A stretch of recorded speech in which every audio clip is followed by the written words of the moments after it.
Good morning. This is Grassroots Rising, and I'm your host, Jimmy Skogard. And today I want to talk about the loyalty test. I'm looking at our national politics and I'm seeing a trend develop, a trend where it looks like the women are being thrown under the bus. I see Marjorie Taylor Greene resigning from Congress after, basically supporting the political establishment tooth and nail, and now she's resigned.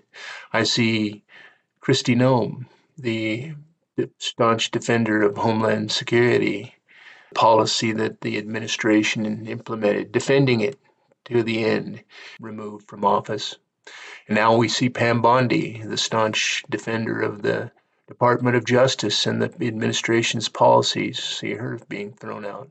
And I have to wonder how this is all connected. These loyal women are being discarded by an administration that knows no trust, discarded by an administration that shows no loyalty. And the reason is simple, folks. There's an absence of character, an absence of integrity, a belief that whatever we say doesn't matter. And let me tell you, it does matter. There are concepts like betrayal blindness that are in play here. There are concepts like retribution that are in play here. There are concepts about us, the concept that there is no us versus them. There's simply us.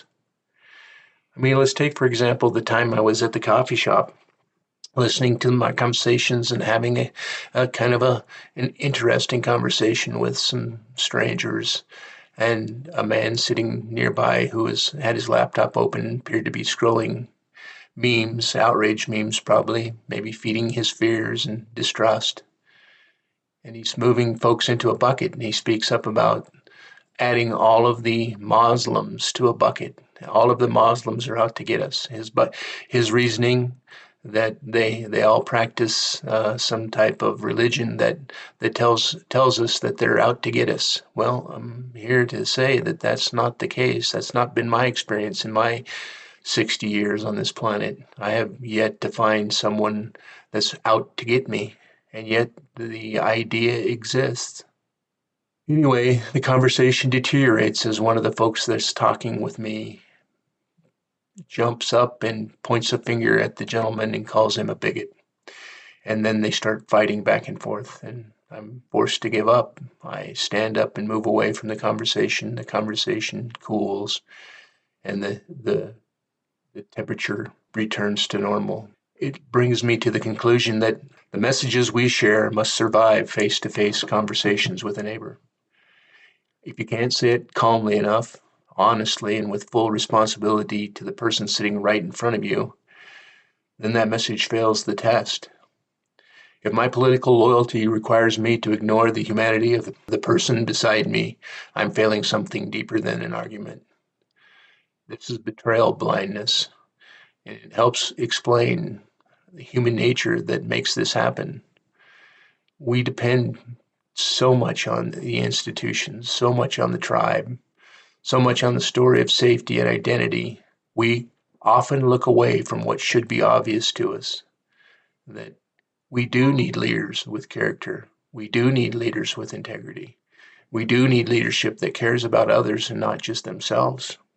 We must start asking whether the message we are hearing is true and humane, and start asking only whether it proves loyalty to our side. What I'm saying there is, if we simply accept the messages of the party or of the individual, this is a mistake.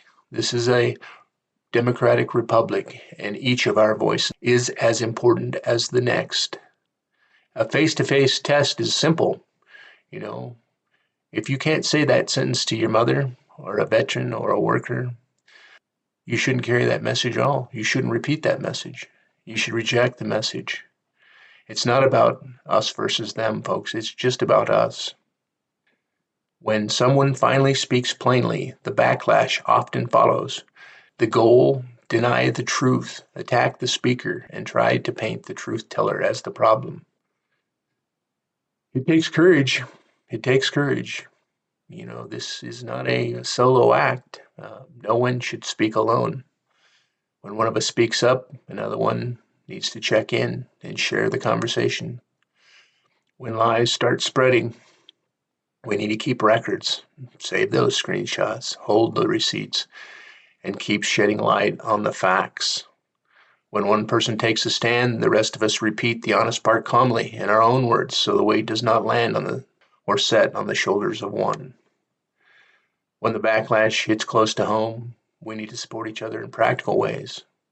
We need to call, text, express our support because this is where the work begins, folks. When we stand together, it's easier. It becomes acceptable. When we stand apart, when we're drawn apart, when we're forced apart, that is the danger that we face in our society. That is the danger we face to our agency.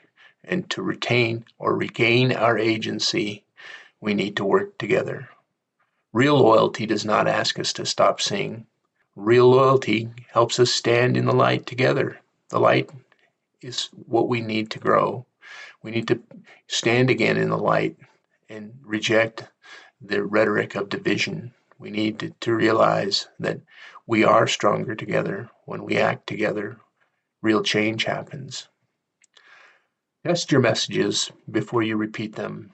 Say it face to face with somebody. Say it with dignity. If you're unable to do that, you should not be sharing that message at all. Just let it go. Stand beside the person who has spoken plainly and build your circle of trust because our children and our grandchildren's legacy is in our hands now. Please join the movement at SchoolGuard2026.org. And thank you for listening. I'll talk to you tomorrow.